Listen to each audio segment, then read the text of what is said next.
Hi friends, ഞാൻ നിങ്ങളുടെ സ്വന്തം സുൽത്താൻ. അപ്പോൾ ഇന്ന് നമ്മൾ വടക്കാഞ്ചേരി പുഴയിലാണ് കേട്ടോ. വടക്കാഞ്ചേരി പുഴ എന്ന് പറഞ്ഞു കഴിഞ്ഞാൽ അത്യാവശ്യം കുഴപ്പമില്ലാത്ത വലിയൊരു പുഴ തന്നെയാണ് കേട്ടോ. അപ്പോൾ വടക്കാഞ്ചേരി പുഴയിൽ നമ്മുടെ അർഷാദൊക്കെ വന്നിട്ട് വീശൽ വലയൊക്കെ ഇങ്ങനെ തയ്യാറാക്കിക്കൊണ്ടിരിക്കുകയാണ്. അപ്പോൾ വീശൽ വല നമ്മൾ എന്ത് ചെയ്യണം? ആദ്യം നമ്മൾ നമ്മുടെ കയ്യുമ്മെ സെറ്റാക്കണം. എന്നിട്ട് വേണം വല വീശാൻ. അപ്പോൾ അതിനുള്ള ഒരുക്കങ്ങളാണ് ഇപ്പോൾ ഈ നടന്നുകൊണ്ടിരിക്കുന്നത് കേട്ടോ. അപ്പോൾ അങ്ങനെ ഏകദേശം വിഷ്വൽ വല തയ്യാറായിക്കൊണ്ടിരിക്കുകയാണ്.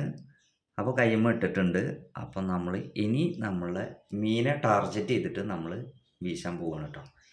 അങ്ങനെ നമ്മൾ വല വീശൽ കഴിഞ്ഞു. അർഷാദ്ക്ക വലയുടെ ചുറ്റോറം ഇങ്ങനെ നടന്ന് നോക്കുകയാണ്.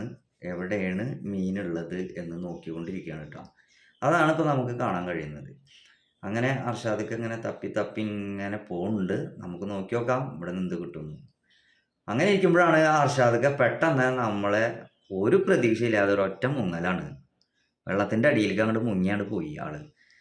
എന്താ അവിടെ സംഭവിക്കണത് എന്നുള്ളത് ആൾക്ക് മാത്രമേ അറിയുള്ളൂ. നമുക്ക് നോക്കി നോക്കാം ഇവിടുന്ന് എന്ത് കിട്ടുമെന്ന്. അങ്ങനെ നമ്മളത് വെയിറ്റിങ്ങിലായിരുന്നു. അങ്ങനെ ഇരിക്കുമ്പോഴാണ് അർഷാദ് ഖാൻ നമ്മുടെ പെട്ടെന്ന് മൂപ്പര് വെള്ളത്തിൽ നിന്ന് ഇങ്ങനെ പൊന്തി വരുന്നത് കണ്ട് നോക്കി നോക്കുമ്പോൾ എന്താ നല്ലൊരു കണ്ണമീൻ. അയ്യോ, നമുക്ക് കിട്ടിയേക്കണ നല്ല സൈസ് കണ്ണമീനാണ്. അങ്ങനെ ജീവനോടെ തന്നെ മൂപ്പര് എന്ത് ചെയ്തു, അതിനെ നമുക്ക് മേക്കരക്ക് ഇങ്ങോട്ട് ഇട്ടു. അപ്പോൾ ഇവിടുന്ന് കിട്ടിയ മീനാണ്. അപ്പോൾ ഈ വീഡിയോ ഇവിടെ അവസാനിപ്പിക്കുകയാണ്. അപ്പം മറ്റൊരു വീഡിയോയുമായി വീണ്ടും കാണുന്നത് വരെ ഓക്കെ ബൈ.